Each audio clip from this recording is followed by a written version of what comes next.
গ্লাসের মধ্যে যে এত সুন্দর, এত সফট, এতটাই টেস্টি কেক বানানো যায়, একবার না দেখলে বন্ধুরা বিশ্বাসই করবেন না। আর সময়ও কিন্তু তৈরি করতে একেবারেই কম লাগে। চায়ের সাথে খেতে তো ফাটাফাটি লাগে। তো গ্লাস কেক বানানোর জন্য একটা বোলের মধ্যে নিয়ে নিলাম হাফ কাপ চিনি গুঁড়ো, আর হাফ কাপের থেকে একটু কম সাদা তেল।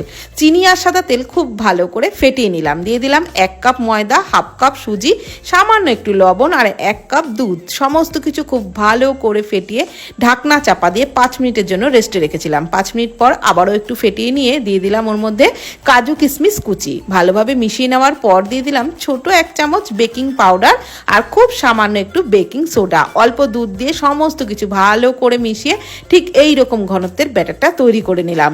স্টিলের গ্লাসের মধ্যে একটু তেল ব্রাশ করে নিলাম। তার মধ্যে হাফ গ্লাসের থেকে একটু বেশি ব্যাটারটা দিচ্ছি, তবে 1 গ্লাসের থেকে কিন্তু অবশ্যই কম দিতে হবে, কেননা এটা রেডি হয়ে যাওয়ার পর অনেকটাই কিন্তু ফুলে উঠবে।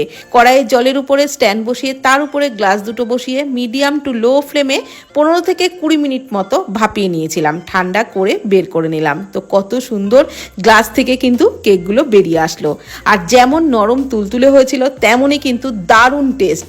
তো অবশ্যই ট্রাই করুন, আর এই মাপটা ঠিকঠাক রাখবেন, তাহলে আপনাদেরও গ্লাস কেক একদম পারফেক্ট হবে।